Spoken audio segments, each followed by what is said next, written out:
حکومت صحیح ہاتھوں میں ہو. تربیت کے لیے دوسرا ذریعہ ہے کہ حکومت پاکیزہ ہاتھوں میں ہو. حضور نے فرمایا الناس علی دین ملوکہم، لوگ اپنے بادشاہوں کے دین پر ہوتے. الناس بملوکہم اشبہ منہم بآبائہم، لوگ اپنے باپ سے زیادہ اپنے بادشاہوں کے شبیہ ہوا کرتے ہیں، بادشاہوں جیسا ہوتے ہیں. حکومتوں کا بہت بڑا اثر ہوتا ہے. ہم جتنی کوشش کریں گے ممکن ہے ایک امام بارگاہ کے برابر لوگوں کو اصلاح کر سکے، وہ بھی کسی پہلو میں. یعنی ہم تنہا جب کوشش کرتے ہیں محدود پیمانے پر کام کر سکتے ہیں، تربیت کر سکتے ہیں، لیکن وسیع پیمانے پر طاقت حکومت کے پاس. معیشت میں اصلاح، اخلاق میں اصلاح، روحانیت میں اصلاح اور سیاست میں اصلاح، امن و امان میں، ہر میدان میں معاشرے کا اصلاح حکومت کے ہاتھ میں. الناس علی دین ملوکہم. تو اسی لیے دین کا مقصد انسانوں کی تربیت ہے. انسانوں کی تربیت میں خود نبی فرماتے ہیں انسان اپنے حکمرانوں کے شبیہ ہوتے ہیں، حکمرانوں کے دین پر ہوتے ہیں. جب اسلام کا مقصد انسانوں کی تربیت ہے تو اسلام نے سب سے پہلے توجہ حکومت پر دیا ہے. پیغمبر مدینہ تشریف لائے، پہلا کام آپ نے حکومت کی بنیاد ڈالی. 20 22 30 40 وزارتیں نہیں بنائی، یہ حکومت کی شکل زمانے کی ضرورت پر چھوڑا ہوا ہے. اصل لب لباب حکومت کی کیا ہے؟ قانون بنانے والا ادارہ، قانون نافذ کرنے والا ادارہ، قانون کی خلاف ورزی کی صورت میں مجرم کو سزا دینے والا ادارہ، عدالت، کابینہ اور کیا ہے؟ پارلیمنٹ. یہ 3 ادارہ ہے.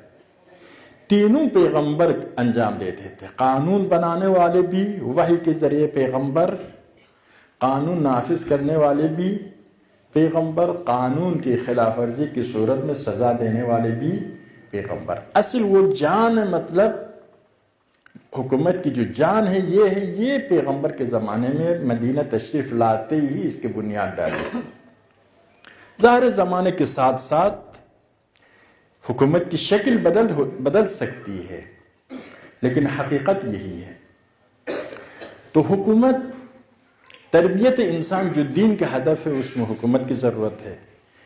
عدالت معاشرے میں قائم کرنا جو دین کے اہم ترین اہداف میں سے ایک ہے. توحید کے بعد دین کے اہم ترین اہداف میں سے ایک کیا ہے؟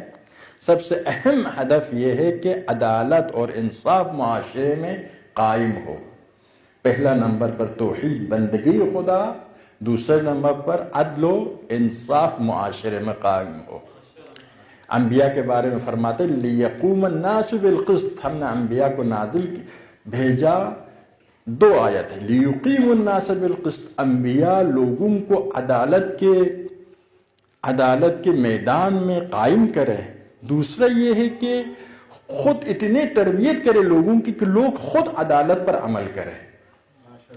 مقصد بعثت انبیاء توحید کے بعد کیا ہے؟ عدالت. تو یہ حکومت کے بغیر قابل عمل نہیں ہے. آپ دیکھیے تربیت جو دین کا ہدف ہے حکومت کے بغیر نہیں ہے. اسلام کے احکام حکومت کے بغیر عمل کر نہیں سکتے ہیں آپ اس پر. قرآن کیا فرماتا ہے؟ وَمَن لَّمْ يَحْكُم بِمَا أَنزَلَ اللَّهُ فَأُولَٰئِكَ هُمُ الْكَافِرُونَ وَمَن لَّمْ يَحْكُم بِمَا أَنزَلَ اللَّهُ فَأُولَٰئِكَ هُمُ الْفَاسِقُونَ وَمَن لَّمْ يَحْكُم بِمَا أَنزَلَ اللَّهُ فَأُولَٰئِكَ هُمُ الظَّالِمُونَ. حکم خدا کے مطابق حکم نہ کرنے والا ظالم ہے، فاسق ہے، کافر ہے. 3 آیتیں ہیں. کیا حکومت کے بغیر یہ کام کر سکتے آپ؟ حکم خدا معاشرے میں نافذ، حکم خدا کے مطابق معاشرے میں حکومت نہ ہو تو آپ نہیں کر سکتے. یریدون ان یتحاکموا الی الطاغوت، اپنے فیصلوں کے لیے طاغوت کے پاس جو خدا کے سامنے سرکش طاقتیں ہیں ان کے پاس جانا چاہتے ہیں. وَقَدْ أُمِرُوا أَنْ يَكْفُرُوا بِهِ، جبکہ انہیں حکم ہے کہ طاغوت کو ٹھکرائے. قرآن کہتا ہے اعدوا لهم ما استطعتم من قوة، دشمنوں کے لیے تیار ہو جاؤ، جتنی طاقت آپ تیار کر سکے تیار کرو. من قوة ومن رباط الخیل، گھوڑے مثال دیتا ہے.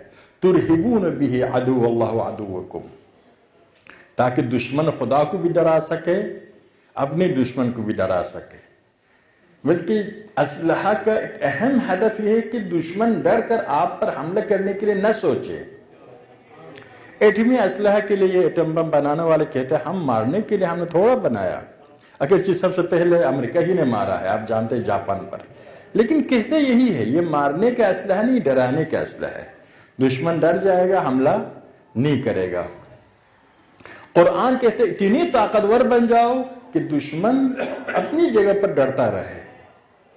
ترہبون به عدو اللہ عدوکم، طاقتور اسلحہ کے لحاظ سے طاقتور ہو، علم کے لحاظ سے طاقتور ہو، اقتصاد کے لحاظ سے طاقتور ہو، ٹیکنالوجی کے لحاظ سے طاقتور ہو، اور میڈیا کے لحاظ سے طاقتور ہو، سیاست کے لحاظ سے طاقتور، مختلف ہو، اتنی طاقتور بنو کہ دشمن اپنی جگہ پر ڈرتے رہے.